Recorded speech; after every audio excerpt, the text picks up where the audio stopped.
The rain slammed against the metal roof of the bus stop like a furious drumbeat, swallowing the noise of traffic rushing past. Commander Ryan Hales stood beneath it, duffel bag hanging from one shoulder, his body heavy with exhaustion after a brutal 96-hour mission debrief. All he wanted was quiet, a warm meal, and 6 uninterrupted hours of sleep. What he wanted least was conversation. Then someone stepped into the shelter. A woman pulled her hood tighter as she moved in. From the rain, her clothes soaked, her face mostly hidden. She looked like any other civilian caught off guard by the storm, maybe late 30s, maybe younger.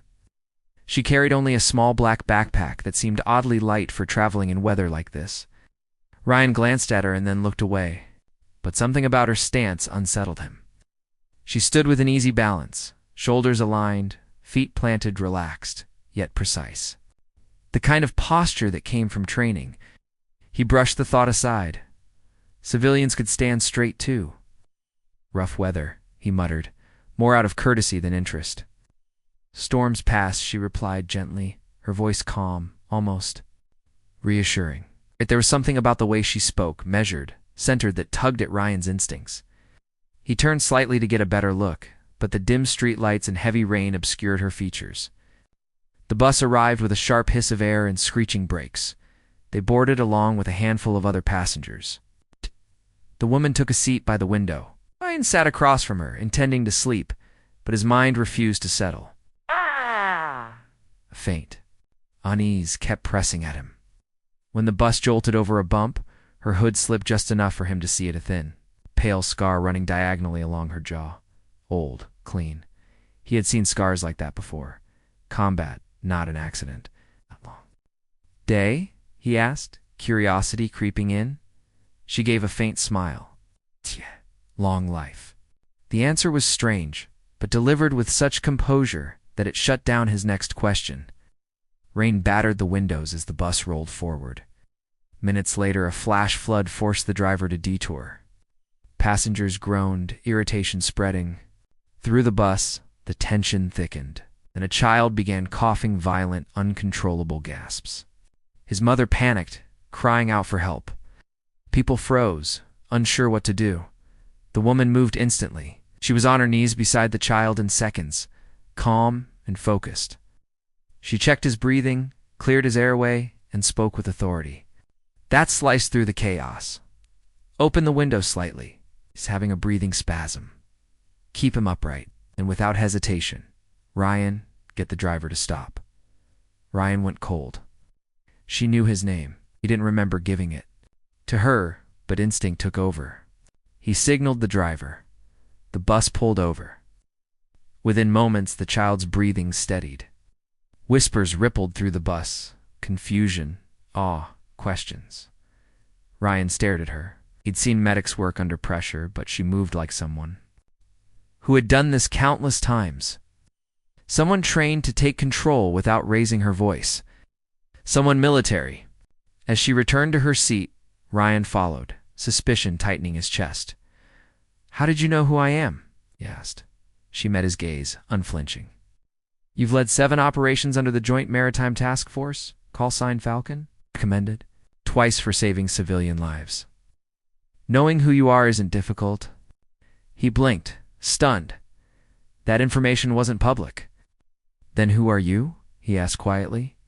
For the first time, she pushed her hood all the way back.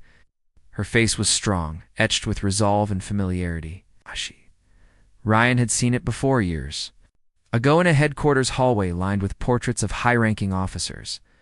That face had been younger then. Now it was older, sharper, marked by loss, but unmistakable. "Admiral Selene Ward," she said softly. "Retired." His breath caught.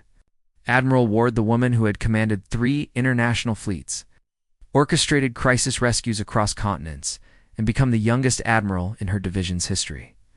The woman who vanished after a mission went catastrophically wrong. Some said she'd disappeared, others said she'd died. "You're supposed to be." Ryan couldn't finish. "Gone," she said simply. Silence settled between them, heavy with memories neither wanted to disturb. She turned her gaze to the rain-streaked window. "I needed to disappear. To heal a wound, no metal can cover." Ryan understood instantly. He had lost teammates too, but her burden was far greater. Why tonight? He asked. Why warn? Me? Her expression hardened. Because you're walking into a fire you can't see. His spine stiffened. What do you know? Your next assignment is compromised, she said. Someone inside your chain of command fed intel to an enemy cell. They're expecting you. If you go in blind, you won't come back. A chill ran through him. Who told you this? I found it myself. I've been tracking the leak since the day I vanished. Her voice wavered for just a second. Your mission intersects with the same network that destroyed my team. Why help me? Ryan asked. Her answer was barely a whisper. Because no one warned mine. That was the truth behind the legend, not authority or rank, but grief. Over the following days, they worked in the shadows, piecing together fragments of intelligence, intercepting encrypted communications, drawing closer to the truth. Selene was brilliant, strategic, intuitive, always thinking several moves ahead. Ryan saw exactly why she had been an admiral. He also saw the cracks, the way. Sudden sounds made her flinch. The nights she sat awake over maps, eyes haunted by ghosts she couldn't outrun. As they closed in on the traitor, the danger escalated. They were followed, watched, hunted. Selene was forced to face people who believed she had died. On another storm-soaked night, much like the first, they cornered the Mola former officer, who had once served under her command. You should have stayed dead, he sneered. Selene stood tall. I lived, she said calmly. And your lies end here. The confrontation was brutal, raw, and revealing. The network's plans unraveled. Ryan's mission and many others were saved. Selene was cleared of all blame for the disaster that had haunted her for years. The victory tasted hollow. Later. On the docks where she had once commanded fleets, Selene stared out at the horizon. Ryan joined her. You saved more than just me, he said. She shook her head. You saved me. I was lost, running from my shadow.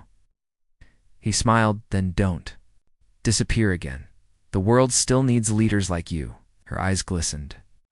The world needs people who believe in others, she replied. Tonight, that was you. As sunlight broke through the clouds and warmed the water below, Selene finally breathed without guilt. Some storms don't end in thunder. Some end in clarity. And Ryan understood something at last. Heroes aren't always defined by medals or rank. Sometimes they're the ones who carry their wounds and still choose to help others heal.